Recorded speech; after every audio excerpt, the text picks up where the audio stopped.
And we are live, guys. Welcome back. Episode 2 of Depression vs. Sadness, our discussion on mental health and mental wealth.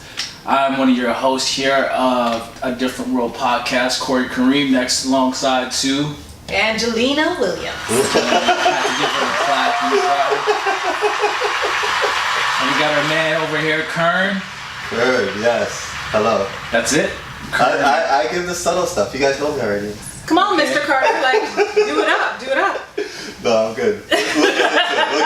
We'll get into it. And to our listeners who've been listening, our first episode, obviously we're discussing a big and major issue around mental illness and mental wellness. Today we're so privileged and honored to have Dr. Natasha Browne Williams here to discuss and give us a medical perspective, who's a psychologist here in Toronto. So first of all, thank you so much for coming here. Yes, thank you for having me. We appreciate it. You know, I gotta hook you up with some you know? Thank you so much for having me. You're welcome. Round of applause right there. I know. So shall we just get right down into it? Absolutely. So I guess for the listeners, for the people tuning in, and for the people watching, tell us about your journey becoming a psychologist here in Toronto. Okay.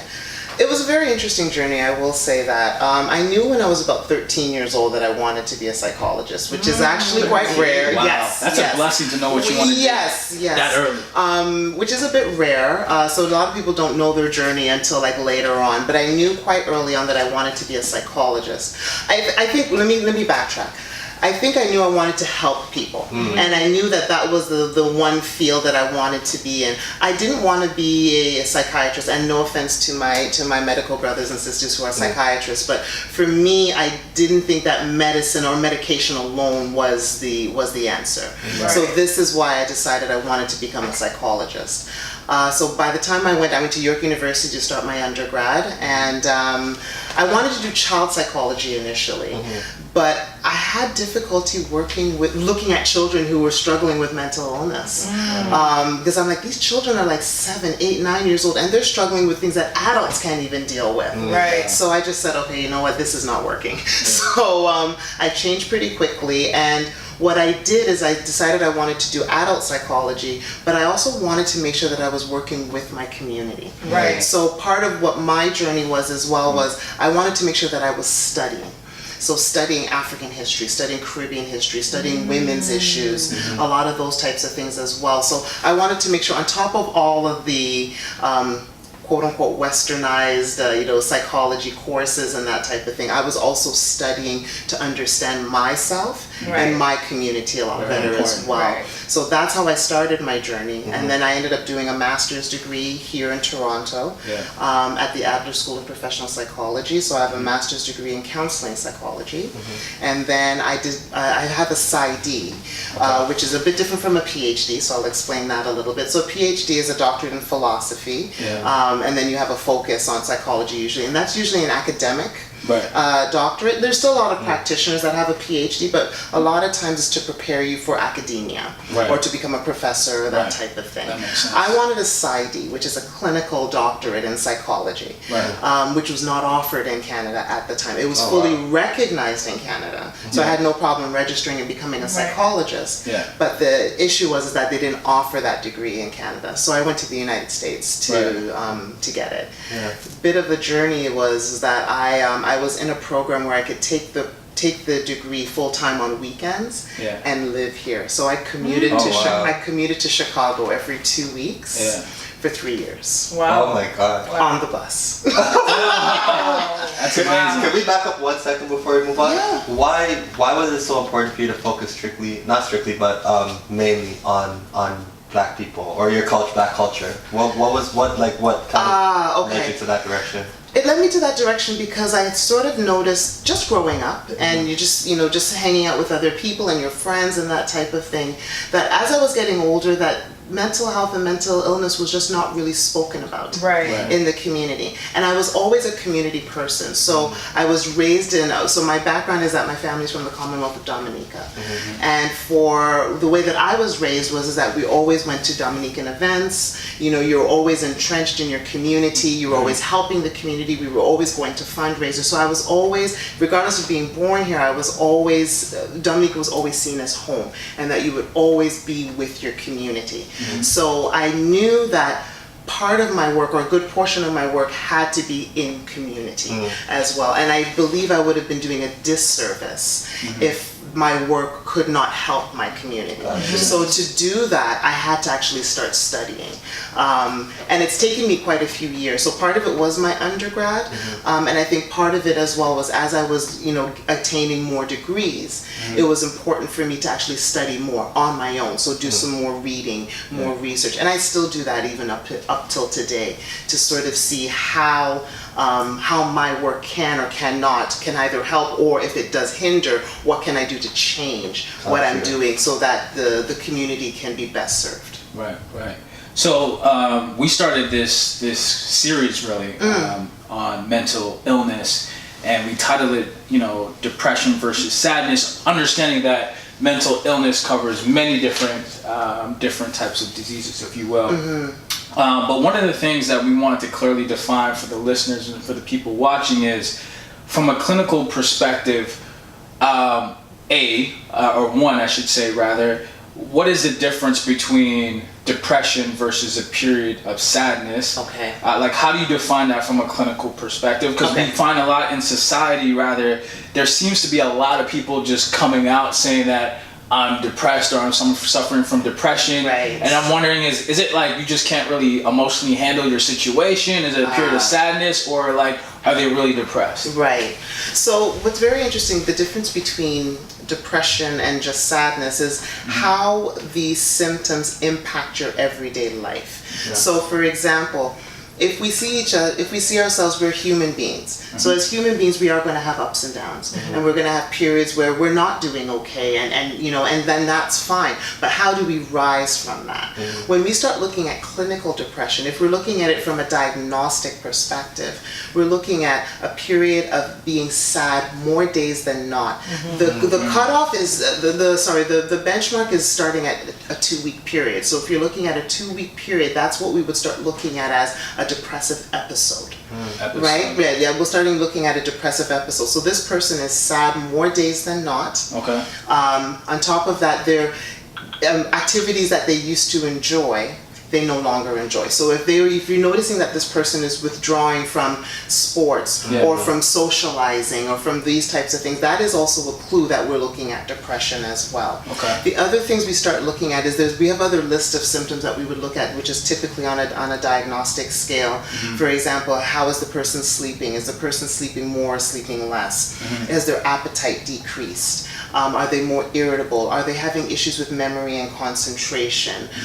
When we're looking at more severe depression, we're looking at suicidal thoughts or actual attempts, for example. But more importantly, we want to look at different areas of this person's life and how it's being impacted. So are they, are they unable to go back to work? Are they not working? Are they missing days from work all of a sudden? Right. Again, are they withdrawing from different activities, social activities, withdrawing from other people? So they used to go out all the time, and then all of a sudden they're not going out any longer. They're more isolating themselves in home. So when we start seeing some of these things, that's when we're starting to look at, is this clinical depression?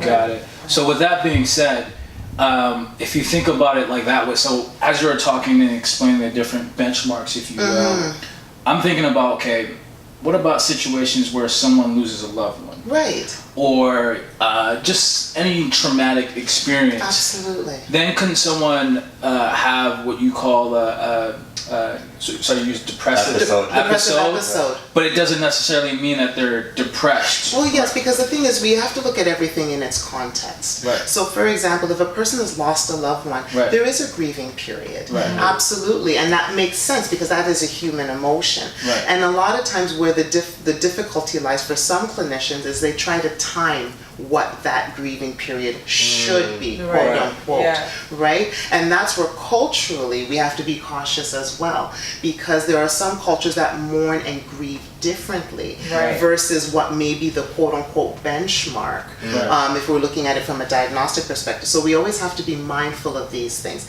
Again, we have to look at this person has had a moment or a time of grieving, but you're really noticing that they continue to be withdrawn.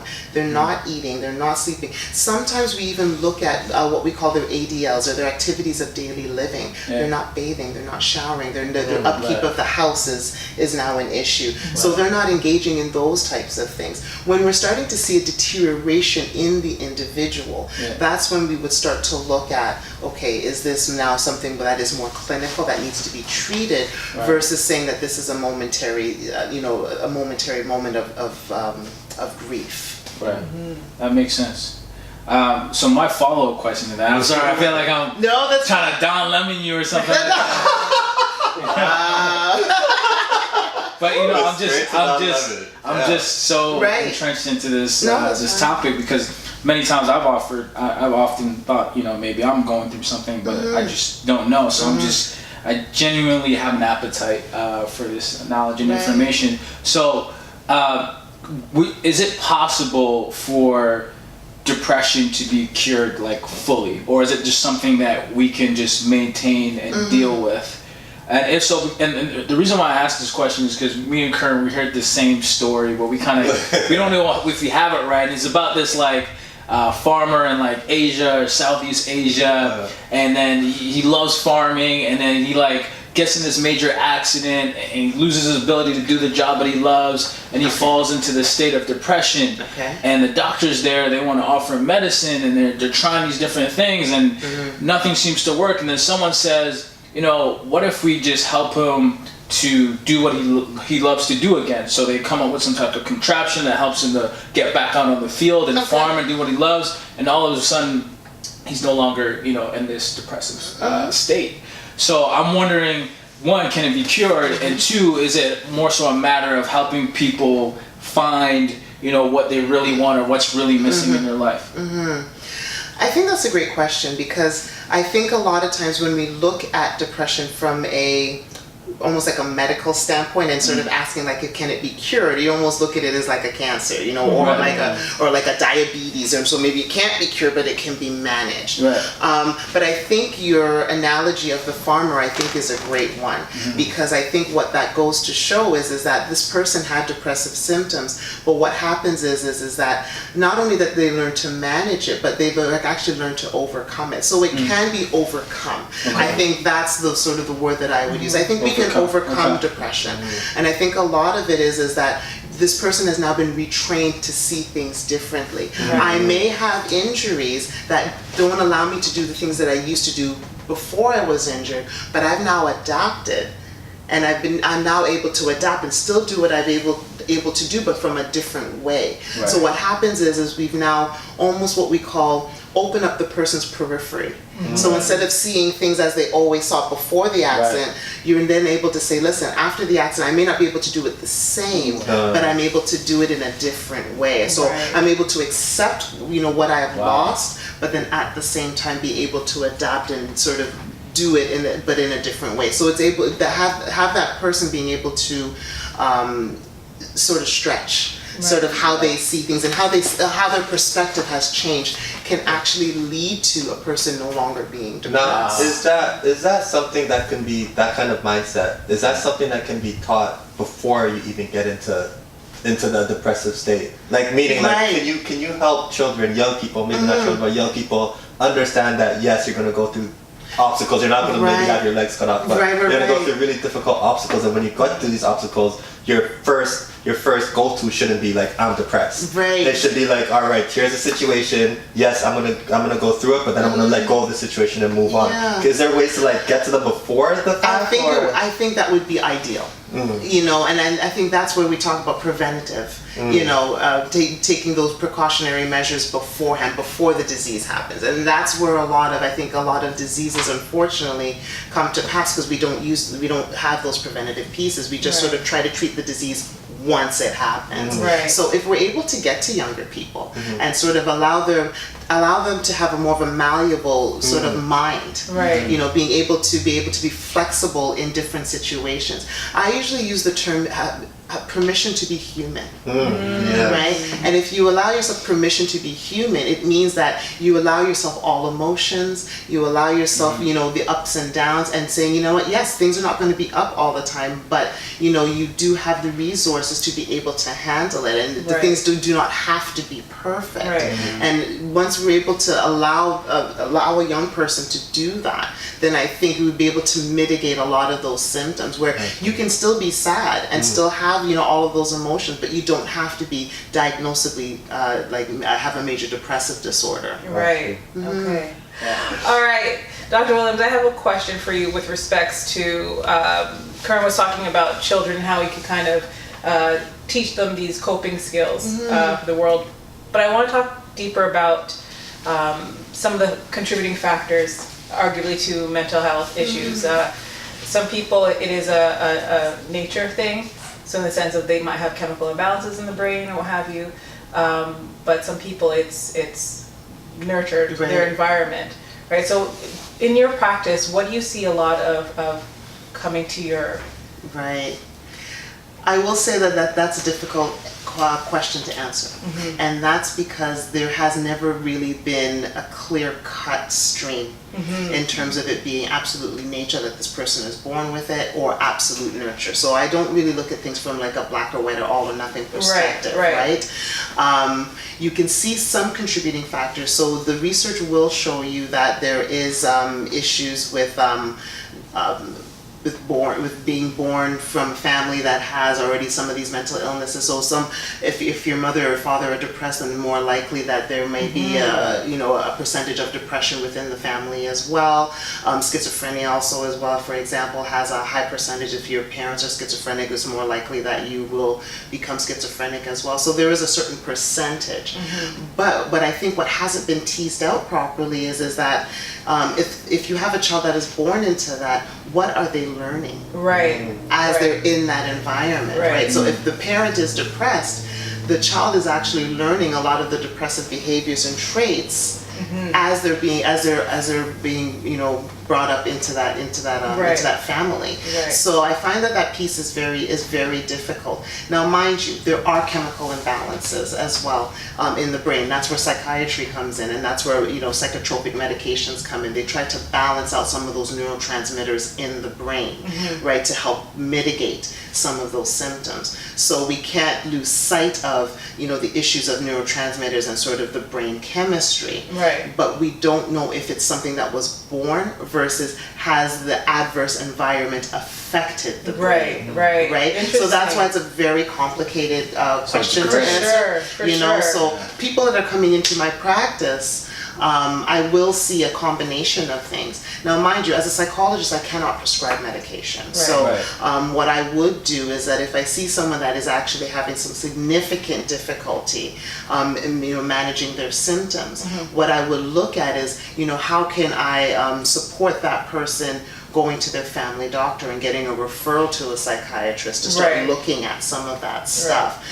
Again, difficult, especially with working with the Black community and a lot of the stigma around the use of medication and stuff like that. It's so interesting because our community has kind of accepted that things like hypertension and diabetes and whatever are things that we deal with, and we can talk about it. We talk about it, but rarely do we ever kind of talk about, hey, we have a history of this mental illness in our Yes. family, and I'm sure that it could kind of, if we are more open with it, it could help combat I think some so of too. the struggling that we have. And I think the dialogue is starting. We are in a place that we're starting the dialogue, Yeah. and I think I'm starting to appreciate that and to start to see that. But if you think about where we were at beforehand in terms of diabetes and hypertension and all of these types of things, those were also hidden for quite some time. Yeah. It's only been as of late where we've seen how diabetes and hypertension have riddled through our community, and how our community has been so affected by it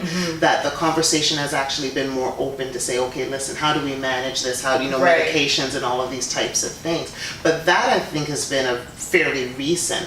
We're now in the stage where, okay, you know what, let's take mental health, the mental illness out of the shadows now, because it's also killing our community as well. Absolutely. You know, I talk about the strong black woman complex. Oh. Yeah. Oh. That's Oh.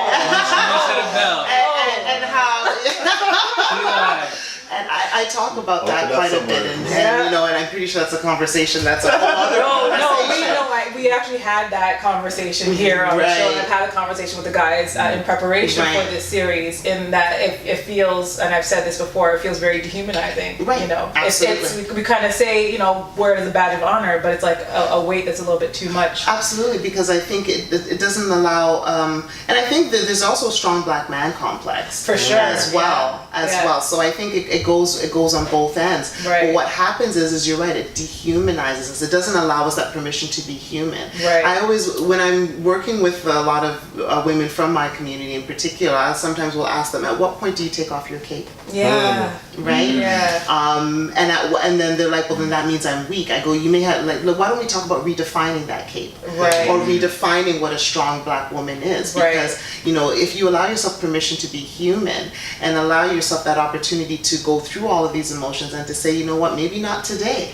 You know, today is not the day. I'm still a strong woman, but I'm now identifying that today is maybe I'm gonna take a step back, because I've now acknowledged that I don't have to be strong all the time, right? And that in and of itself is strength. Absolutely. So a lot of it is I call, what I usually call it is, I call it an archetype, because what we try to do is we try to espouse to be that archetype. Right. And if we're anything less than that archetype, then we start to dehumanize ourselves. And where do we fit in? And where do we fit in? Right. Absolutely. Right. So that's where I think a lot of the huge issues come about. For sure. There's so much there Yes. that I kind of want to go in on, but we're limited for time. But I do want to talk about this interesting trend that has kind of developed, good or bad. But there's a lot of online therapy tools that are out there. What are your thoughts on that? Well, I'll be honest, for myself, I'm old school, so I don't use the online tools. Now, mind you, I don't have anything against the online tools if it is used in conjunction with a trained therapist. Gotcha, yeah. That's how I see it. So I do have my colleagues, even some of my colleagues in my office, that will instruct clients on how to use some of these online tools and sort of use it as part of the therapeutic process. So you can ask the client to go away to use some of the tools, but then to come back, and then you can check in with that client in terms of how the tool was used, was it effective or whatever. So what happens is that you almost train yourself out of a job, if you think about it, because you want to make sure, I don't want to see a client forever. Right. Because for me, then that means it starts to foster a dependency. Right. I want to make sure that the work that I'm doing allows that person to understand their own inner strength. Right. So that when they do face another issue or another setback or whatever, that they can then actually have the resilience and understanding that I can actually face this. Right. So part of that online tool can be, you know what, I have this tool that I can actually use as an adjunct so that I would be able to cope on my own. So you're saying, like, so there's I don't want to call out any particular names right now, but there are some services where you could call in and speak to a therapist. I don't know if it's like one specific therapist that you have continually, but there is that tool that's available to you. So you're saying in conjunction with? Yeah, I mean, now mind you, I think, you know, nothing I think replaces the face-to-face. Right. I will do sometimes things on over the phone if I'm checking in with a client or whatever. But I think there's nothing that beats face-to-face, because there are things that you're going to see in a face-to-face interaction that you will not get over the telephone. Body language. You're going to body language and just sort of even how the person is looking at you. They could be, you know, laughing, but actually you can see in their eyes that they're actually sad. Yeah. So you're reading a lot of different things in that interaction, you know, with another individual, right? Versus on the phone. So to me, I don't think the online should be a substitute. Right. Because I think then that's where we're going to go into very dangerous territory. Right. So if it's an online or telephone therapist, I would personally have issue with that. But I know that there's online tools, different what we call like homework assignments, or different things like different journals or charts or graphs or things that you can use as an adjunct to being one-on-one with somebody. They also have, it's not Skype, but there's like different, like depending if somebody's in a remote area. Sometimes you video conferencing. There's those types of tools as well where you have the ability to work with somebody who may not be able to have access to you. And in those circumstances I can understand, but there's still some sort of face-to-face, and there's an accountability or a check-in. Just something over the phone I think is actually quite difficult, and depending on how much distress that person is in, especially if the person is possibly suicidal or whatever the case may be, that can actually cause more harm than good. Wow, okay. So speaking of like suicidal, I'm gonna kind of take a couple steps back before, like, what are the stages, if you will? Like, if I have a friend, are there, I know we described there's certain benchmarks you guys look for, right? But you know, if I have a friend, are there certain or specific signs I can look for, whether it be even myself or a person I'm close to? And at what point do you say this person needs professional help? Like, what are kind of the markers we can see as individuals? I'll take one step back, because I know you mentioned, you know, if we look at that person and say, oh, that person needs help. It's also difficult to force somebody to get help. That's another piece as well. So as much as I love you, you know, I can't just grab you and say, you know, come here, you need to go get help. But you know, what you want to do is start to voice concern. One of the first signs, a lot of it is going to be sort of looking at changes in behavior. So if you notice that this person was interacting with you all the time, they were more social, you guys were hanging out together, you then notice that they're not hanging out with you as much as they used to, that you're not interacting socially as much as you used to.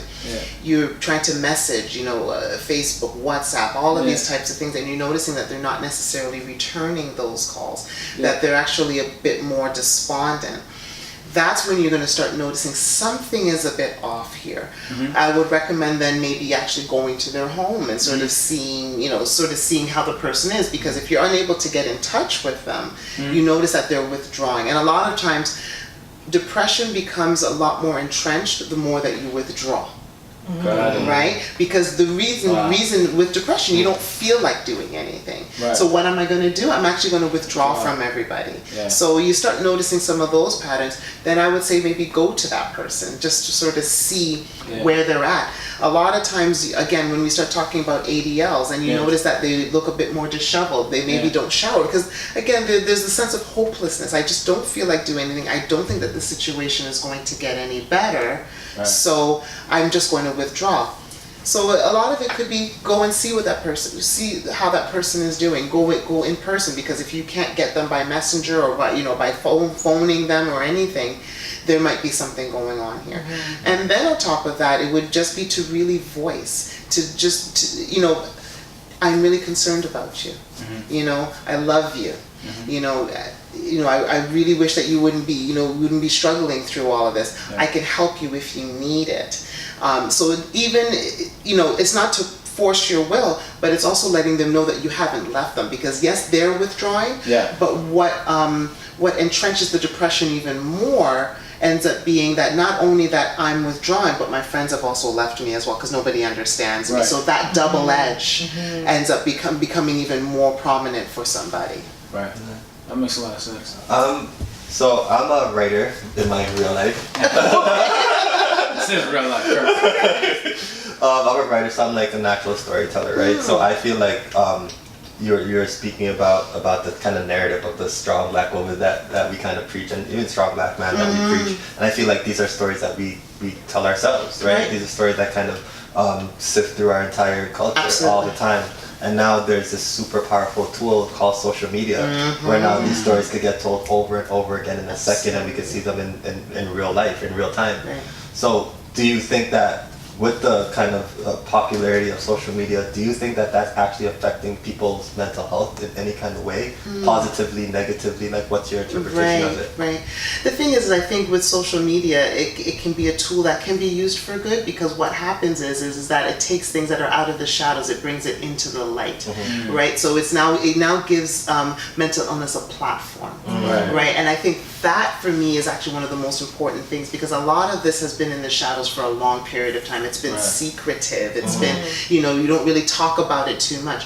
We now have a platform, if used correctly, can give a voice to mental illness, mental health, a lot of these issues.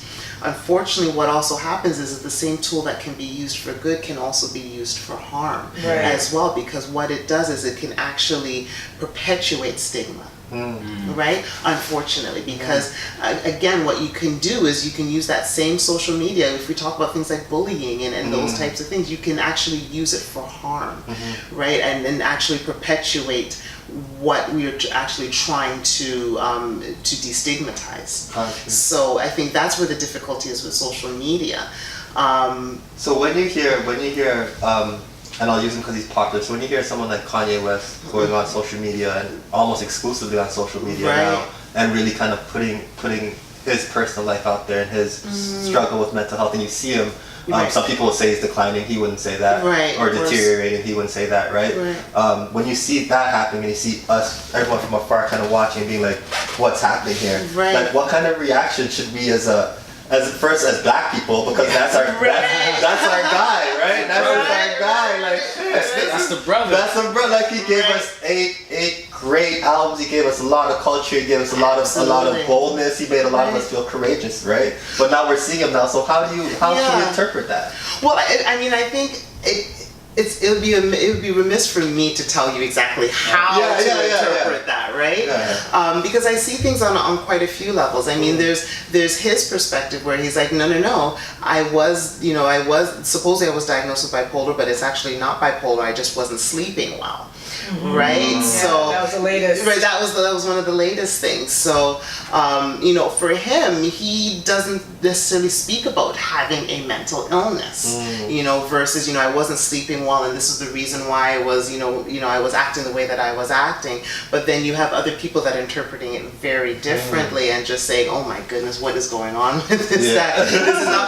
This is not the same Kanye West that I know, right? So it would be remiss for me to actually sit here and say, okay, this is how we should be interpreting it, because then what happens is I'm filtering my opinion, in the midst of that as well. I think what it has done, though, it sparked the conversation, and that for me, I think, has been the most important thing. Regardless if we believe Kanye West has a mental illness or not or whatever, it actually has opened up the dialogue, especially within the Black community. And I think that piece in and of itself, regardless of what side of the dialogue that you're on, it's opened it up. And that for me is the most important thing. So have you seen an increase of Black men and women, like, in your practice or in your colleagues' practice? Are they coming out a little bit more? Yes, they are actually. A lot of my practice actually, because I've been in the community for quite some time, they come to me specifically saying, I'm looking for a Black therapist, and so myself as well as some of my staff are women of color. In the midst of all of that, yes, I am seeing an increase of people that are feeling safe enough to come to a space where people look like them, that I can actually, discuss some of my issues, because my issues are not just I'm depressed. There's a lot of isms that are attached to it. There's racism, there's sexism, there's classism, there's all of these issues that are overlaying all of these things that I do need to discuss, and I can't discuss it with someone who looks like my oppressor. Right. So that's the huge, that's the huge issue. So to kind of carry on with that, do you feel because of all those isms that we deal with, do you feel that we're more susceptible to fall to mental health issues? I think in a sense we are, because I think there's multi-generational traumas that we have gone through just by being Black. Yeah. Right? Yeah. I walk out of that door, I'm seen as a Black woman. Right? Regardless of all the degrees I may have and all of these types of things, I'm seen A as as Black, B as a woman. And those two things in of itself can be additional traumas on top of everything else. Right. So we do have to really look at all of these isms and how they can create multi-generational traumas in an individual, which means multi-generational trauma, multi-layered trauma. It means that there's more issues and more time that would have to be allotted to actually see through all of those things. Right, right. That's powerful. I've been feeling that. No, for real. I definitely have, because like you're saying, as soon as you step out the door, that's what people like throw at you. But also coupled with that we don't talk about it in our community. Well, it's also hard to talk about it because a lot of it is, who do I go to? Right. Right? I'm going through all of this, and again, and I say it again, and then I'm going to look across the floor, across the office, to this person who looks like my oppressor. Right. And I'm supposed to tell them about these multi-layered traumas that I've been dealing with, that they just cannot get, regardless of how empathetic they are, or empathic they are, or how much they want to listen and want to work with you. Right. They don't live in the world that we live in, just for the sake of their walking in the world as a Caucasian person, as a European person. So they don't understand that. And for a lot of the clients that I have seen, they don't want to take the time to explain that. Yeah. Right? Yes. I don't want to take the time to explain all of this while I'm still trying to heal. I need to snap. Right? I don't want to explain to you my being and the challenges I have just by being. But I hear that. But I'm going to throw one. Go I have ahead. a question to win that. I was waiting for this all day, all night. I was waiting for this. You know, I want to throw, I know we're all Dr. coming Williams together. is in the middle of it now. I know we're all holding hands around the campfire. But I like to challenge the thought process a little bit. Okay. Right? So my thing is, like, I noticed there's a huge, maybe huge is not the right word, but my friends that are West African who grew up, well, they migrated just like how my family did, but their thought process about going about certain things and certain things that we encounter in our society, being as Black people, is their responses are a lot different. Right. And I'm just like, well, so that made me think about it. How much of that is just more so a limiting belief on, like, my part, being of a Caribbean background? Because if he's Black like me, but the difference is, you know, how we grew up in our mindset, really, like, that means, okay, then it is potentially possible that I could just be thinking myself into this box. Does that kind of make sense? I understand what you're saying, because what I was going to say before you actually were stating your question or your statement was that there is an assumption that because someone is coming to my office and I'm Black and they're Black, that we actually have the same experience. Right? So that's another issue in and of itself. I mean, there's an initial comfort by saying, okay, this person is Black, I'm Black, they should understand. And I stress the word, I put in quote should, they should understand my experience. Right. But they may not. Right? We have to understand that there are differences within the Black community. Of course. Right? It's not a singular, just because you and I have the same skin tone or similar skin tone, that we can just hit it off and everything is going to be great. So we have to also be mindful of those type of differences as well. But a lot of people don't think about that. A lot of it is just, you know what, I'm just going to dive into this therapy, this person looks like me, I'm now making an assumption that that therapist knows my experience. Granted, but I think sometimes just by sitting with someone that looks like you already are more of a relaxed state, because going to see someone and talk to them about issues or Right. whatever. Right. There's a lot of anxiety around Oh, that. absolutely. So that's why. So that's why I was mentioning it. It gives an initial comfort. Yeah, Knowing yeah. that this person looks like me, so I could feel open. Right. There's still no guarantee that it's going to create an ease in the therapeutic process. For sure. Because two people can someone can come to my office, and it doesn't matter that I'm black and that other person is black. It still may mean that the therapeutic relationship may not work. Right. For other reasons as well. Right. But it does give us initial sense of comfort to actually come in and say, okay, this person actually looks like me. I can actually let my guard down a little bit and actually start to dialogue on things that I haven't spoken about before. Because a lot of people, by the time they've come to me, they've been abused by the mental health system. Right. 10 times over already. They've been referred to different places. Right. Their voice has not been heard. Right.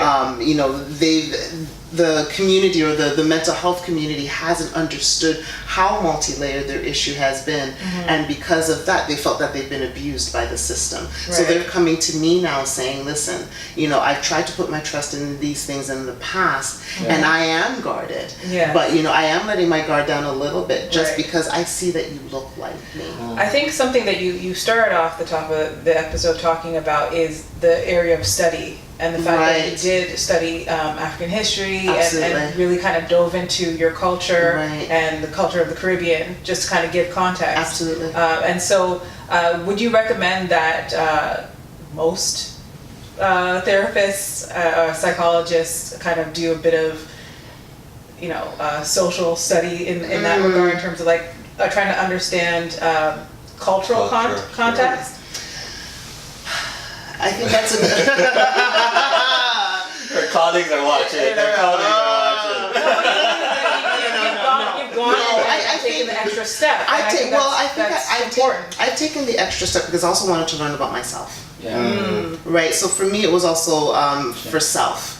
And to explore myself and to understand myself. Because if you don't understand yourself and you do not love yourself, then how am I supposed to be effective in my own particular community? Right? So yes, I've done study. What I've also learned over the years is, as I've gone to school and understand westernized modalities of treatment like cognitive behavioral therapy, dialectical behavioral, a lot of these things that we've learned through going to school in Canada and the US is that a lot of times what a lot of us aim to do is try to fit all of these ethnic communities into those boxes. So what I've been exploring now recently is starting to talk about African Black psychology and what does that look like, and how do we then use African Black principles to heal our community as well. So but the thing is that I can study all I want, and I'm gonna be studying for the rest of my life because I don't think I could just open up one or two books and just say, you know what, I got it, I'm good, right? Because I think a lot of other clinicians, regardless of their background, make that mistake.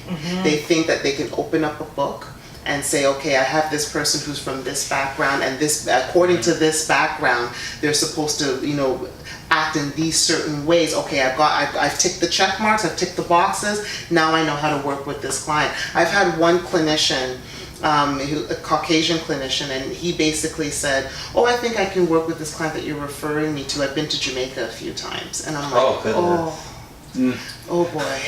Strike one. I think so. That's where a lot of the difficulty comes in.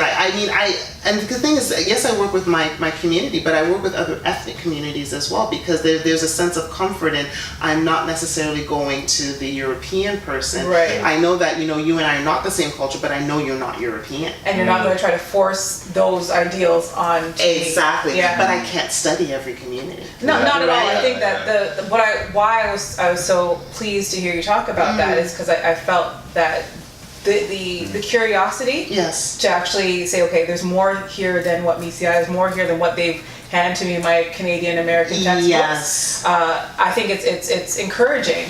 And not all therapists do that, and I think that's the difficulty. I think a lot of it is that they just swallow what they are given and say that that's it. And I've always been a curious mind. So, I mean, when I first came out of school, I was like, oh, I've got all of my tools, I'm good. And then I think I had maybe a year in, 2 or 3 or 4 clients. And I'm like, oh, this is not fitting well. I'm doing it as what the textbook says, but this is not working. why is it not working? Right. Let me explore this a bit more. And then you start getting into your own comfort and you know, being able to become seasoned as a clinician. And from there, that's when I started noticing, I'm like, okay, there's more to it than what I've been taught. Right. So now it's time that I really start to study a bit more and see what will be more effective. Right.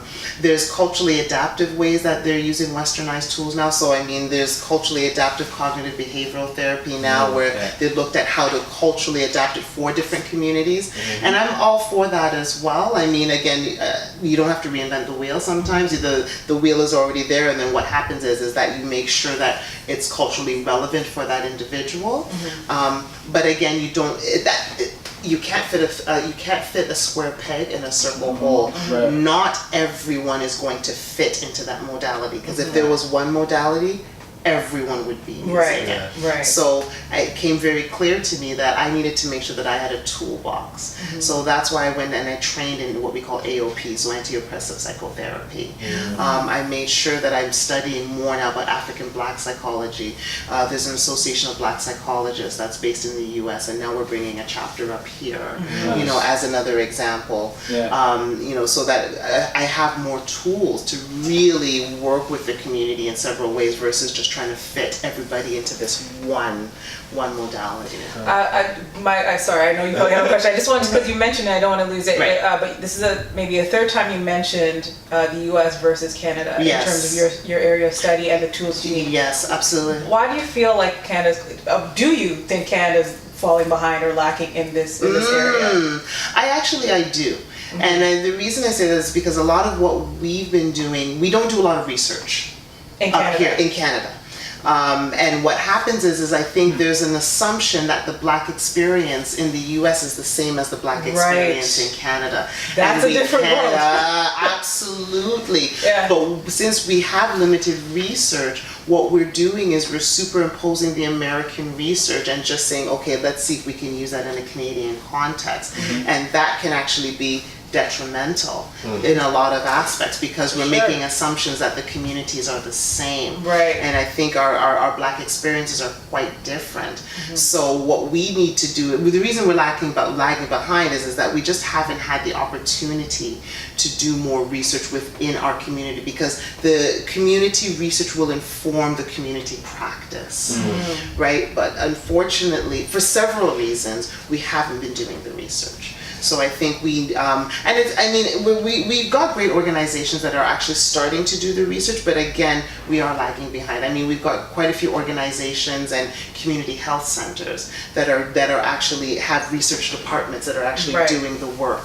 But unfortunately, we are lagging behind, and I think we still have a lot of work to do so that we're able, to really inform what is going to work for our Canadian community versus right now we're using American as well as UK data. Is what we're using right now, because that's what's in abundance at this point. That makes perfect sense. I know Kern's probably gonna... No, I'm just saying, because I know we're winding down now, I just want to know, we spoke a little bit offline about our generation kind of being the change, like we're going to be the force of change. I want to know what for you, what does change look like for you? What does an ideal or a close to ideal situation look like for you? Oh, that's an amazing question. And that's an amazing question. Change for me, I think, would be openness. And the reason I say that is because I find that as a community, we're very closed when it comes to certain things. We talked about things like hypertension and diabetes, or we can talk freely about these things, for the most part, right? I remembered not too long ago, I had aunts and uncles that would hide that they had diabetes and hide their medications and that kind of. I don't want people to know that I'm taking medication for them. But now we can talk a lot freer about, for example, diabetes, because it's running rampant in our community, unfortunately. For me, change would be openness, and that would be, I can say freely, I've been diagnosed with depression, and the person doesn't bat an eye, and it's like, okay, well, what do you need? Versus, oh Lord, get away from me, Satan. And I mean, all jokes aside, but I think that's where change, I think that's where our generation is going to make a huge impact and actually elicit change, is when we can get to a place where we can be just as open about mental illness as we are about physical illness. Because to me, we are whole beings, and whole beings mean physical as well as mental well-being. But I think a lot of it right now is that the mental illness and mental health piece is very stigmatized. Change is going to be about being open. We're not going to necessarily find cures right away, but I think the openness will be a segue for cure. So Dr. Williams, my final question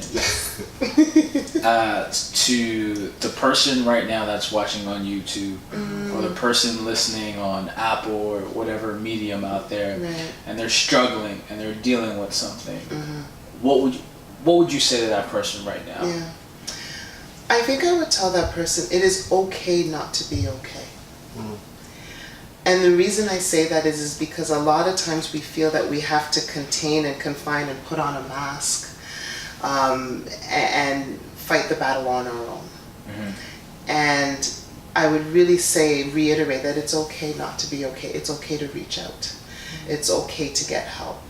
It doesn't make you weak, it actually makes you strong. Because there are people out there. There are therapists, there's psychologists, there's other people, professional. And the thing is I mean, with our community is also very resilient. It's not just about professionals. There are clergy, there are, there's so many outlets out there of people that are not bogged down by the stigma and that are actually willing to help. So it's okay to not be okay. Give yourself permission to be human and allow yourself to get the help that you need. That's amazing. Thank you so much. And is there any way that our viewers or listeners can get in contact with you? Absolutely. Yeah. So I have a website. So right now it's under www.drnatashabrowne with an E at the end.com, but we are changing that shortly, but that's where you can catch me at this point. We have, my office is at 1 Eglinton Avenue East. Suite number is 802. So I'm right at the corner of Yonge and Eglinton. Right at the corner. Right at the corner. Chris, I'll be there tomorrow. Get off that train, right. And if I should give a plug for the office number is 416-487-0791. And the office is open Monday to Saturday, actually. So we actually have someone on Saturdays as well. So feel free to contact us at any time. Well, amazing. Well, thank you again so much for stopping by the Different World podcast. We appreciate it. Feel free to come by anytime. For sure. Thank you. Thank you again for having me. Thank you. All right.